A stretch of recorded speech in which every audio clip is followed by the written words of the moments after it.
The Rebel Capitalist Show. Why don't you get everyone up to speed as far as what your macro outlook is right now for like the next 6 months, the next year? Yeah, so the next few months, the things I'm going to be watching are the base effects. And so if we take a step back, over the past year, we've had, pretty much the biggest economic shock, since the 1940s in many ways. I mean, since 1930s, Great Depression era. And then we've had the strongest fiscal response since the 1940s. And so we've had that two extremes playing against each other.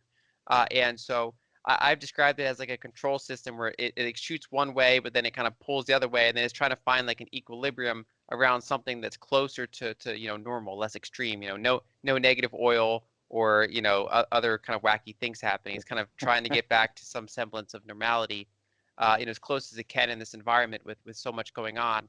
And so we had, for example, if you look in 2020, we had a period where tech stocks and growth stocks pretty much were the only thing going up, and all the cyclical stuff was just beaten down. But then as we got kind of later in the year, some of that fiscal started taking effect. Then we got the vaccine announcements, things like that. We started to get an uptick in those cyclical names, so people kind of flocked back into those things that have underperformed and pulled some of them up. And so now, there's fewer cheap things than there were, say, 6 to 8 months ago. And so the next thing is I'm watching here are the base effects. But what I mean by that is that if you look at most data, it's reported year over year. And so in a given month, you're looking at the same month from a year ago. And sometimes you have hard base effects, like you could have had a high month in say official CPI measures, relative to the months around it. And so your year over year comparison is up against a tougher hurdle. And people can debate, of course, how useful those metrics even are. But if we're, because a lot of market participants do watch a lot of those metrics, it's important to keep in mind the base effects. And so if you look back in 2020, we had a period of low CPI prints. It started in March, but really it was April and May where you got the bottom of that data, the way they measure it. And so when you go forward into April and May of this year, which are reported with a lag, so they're reported in May and June, you're going to get a pretty substantial base effect. And so you're likely to get, say, a 3% official CPI print or more, even using their data on that year-over-year basis. And it's going to be interesting to see how the bond market responds to that, if it's going to look through it and kind of stick with the transient inflation narrative, or if it's going to get a little bit spooked and kind of, have another like higher in yields. We're also going to see that in other economic data. And so whether it's, consumer spending, construction spending, all sorts of kind of, year-over-year economic data, a lot of the bottoms were in April and May. And so they're going to have some pretty big jumps in April, May of this year. And the same thing's going to happen with things that are reported quarterly, like GDP or corporate earnings. Quarter two was their bottom, and so quarter two will be some surprising year-over-year numbers, and those don't get reported until early, Q3.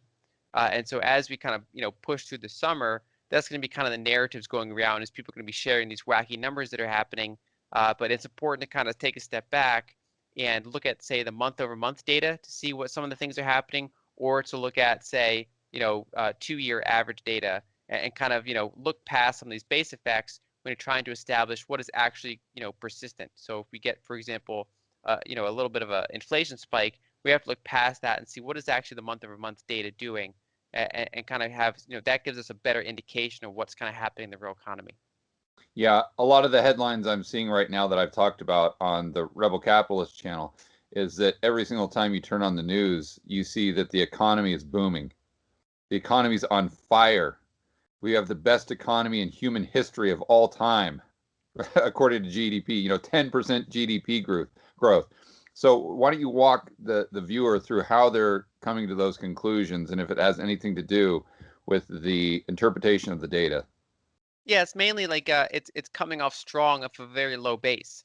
Right. And so when we had like the biggest decline in GDP in modern history, because of the shutdowns and all this kind of ceased activity, pretty much, restaurants were shut down, and hotels were shut down, and materials, all sorts of things were disrupted, especially the services sector, but really, a lot of different things were impacted. Of course, energy, people weren't driving, people weren't flying, people weren't taking cruise ships anymore, and so energy usage, declined, and so we had a lot of earnings problems in the energy markets. A lot of people lost their jobs, some temporary workers, some permanent workers. And so we had a really big hole that we fell into. And then, they over time, you pulled out of it as, lockdowns eased, as, people got a lot of money in their pocket from stimulus and things like that. And so you kind of go up in nominal terms and you get that big gap, that big year-over-year gap, because you're comparing to low base effects, but you're still below the trend line that you would have been, say, the beginning of 2020 before all this started. Right. And so you're still below trend. So if you look at, say, the 2-year, average GDP growth, it's terrible, whereas that year-over-year growth is very high. Another way to look at it is that, if you look at the Wilshire, equity index, which is, basically the combination of large caps and small caps, it measures most of the U.S. stock market capitalization. That actually had the biggest year-over-year percent increase in history from March 2020 to March 2021. Even though it was a pretty strong stock market, but it really wasn't anything special. But when you're comparing that specific 12-month period, you're comparing it like we went straight down in March, and then we bounced back really hard, and so you're comparing that, you're getting like 80% year-over-year increase, whereas if you back up and say a 2-year average, it's not as spectacular as that specific 12-month period due to the base effects. Yeah, and it's similar with the ISM too, when they're just pairing it. So the media is basically cherry picking whatever narrative they want you to believe. Either the economy is terrible or the unemployment levels are terrible. We're all doomed, so therefore we need more stimulus. Or don't worry about it, the economy is great. It's the best booming economy of all time that we've ever seen, just based on what day it is or maybe what hour it is. I pull up my news feed, and it's just one thing is we need more. Like one headline will be we need more stimulus because everyone's hurting right now. Then the very next headline will be like economy is booming by 30% this year, and you're like, okay, which one is it, right? But hopefully that will shed some insight for the viewer as to why they're seeing such wildly different types of headlines. So what headlines do you think they should believe? Are we in an economy right now where unemployment levels are extremely high and it's very tenuous? It's kind of month by month, let's see how it goes. Or should we be very, very optimistic and positive because of a vaccine or whatever other reason? It's somewhat mixed. It really kind of comes down to what sector you're looking at and more specific kind of niches of the economy, rather than taking the whole economy. And so, one way you can use those headlines and numbers in general is to compare different countries. And so, all of them have those base effects, but some of them came off those low bases faster than others. Partially because they say did stimulus and therefore devalued their currency more. And so, in measured in those currency terms, they've done quite well. And so there's a bunch of different ways to look at it. And so we are seeing, for example, that the United States is coming out of it stronger than Europe, for example, because they're still in many ways doing longer shutdowns. They've had, more of an issue with getting vaccines to the people that are more vulnerable to the virus, like, the older populations. And there's all sorts of reasons why that's the case. But so like kind of relative comparisons are useful. And you can also compare which sectors are jumping back faster than others. And so, for example, because people got stimulus, retail spending hit new highs, pretty early on in this recovery. And so that was something that even compared to the trend line was doing pretty well, whereas other areas like energy usage were more depressed because people weren't driving. They were staying home and buying on Amazon, for example. And so there's that kind of sector by sector difference. There's also a case where, depending on what kind of class you're in, I guess you could call it, the economy is either booming for you or really hurting for you.